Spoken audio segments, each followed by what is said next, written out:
Masih bersama kami di channel Lentera, channel yang berusaha memberi cahaya bagi generasi muda di seluruh Indonesia.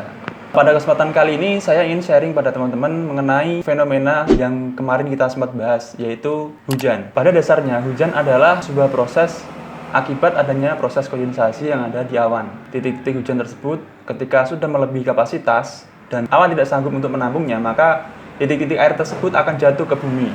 Maka proses itulah yang dinamai hujan.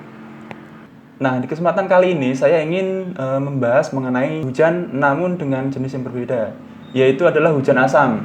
Bagaimana sih proses terjadinya hujan asam dan apa sih dampaknya bagi bumi dan seisinya? Hujan asam adalah turunnya zat asam dalam bentuk air hujan yang memiliki pH atau derajat keasaman di bawah 5,6. Hujan asam disebabkan karena adanya polusi yang mengandung sulfur atau belerang yang teroksidasi menjadi sulfur dioksida atau SO2 dan nitrogen oksida atau NOx. Polusi tersebut berasal dari pembakaran bahan bakar fosil yang terdapat pada alat transportasi, industri, rumah tangga atau pembakaran sampah dan sebagainya. Senyawa SO2 dan NOx tersebut larut terhadap embun yang berada di dalam awan. Sehingga ketika hujan turun, air hujan akan membentuk asam sulfat dan asam nitrat yang membuat pH air berada di bawah 5,6, yang membuat air hujan bersifat asam. Atau bisa juga air hujan yang sudah turun menuju bumi terkena polusi di udara yang mengandung SO2 dan NOx, sehingga air hujan akan bercampur dengan polusi dan melarutkannya. Hal itu yang membuat air hujan menjadi asam. Fenomena hujan asam memiliki dampak negatif terhadap lingkungan biotik maupun abiotik. Misalnya adalah peristiwa lenyapnya spesies ikan salmon Atlantik yang terjadi di sungai dan danau negara-negara Skandinavia.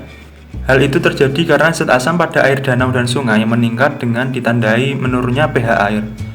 Ikan salmon memiliki daya tahan yang rendah terhadap keasaman air, sehingga mengakibatkan ikan tersebut mati. Selain itu, hujan asam membuat pH tanah menurun. Akibatnya, akar tumbuhan yang halus atau serabut akan mengalami nekrosis atau kerusakan jaringan, yang akan membuat tumbuhan kesulitan untuk menyerap hara dan air di dalam tanah. Hal itu menyebabkan tumbuhan akan kekurangan air dan hara, sehingga lama-lama tumbuhan itu akan mati.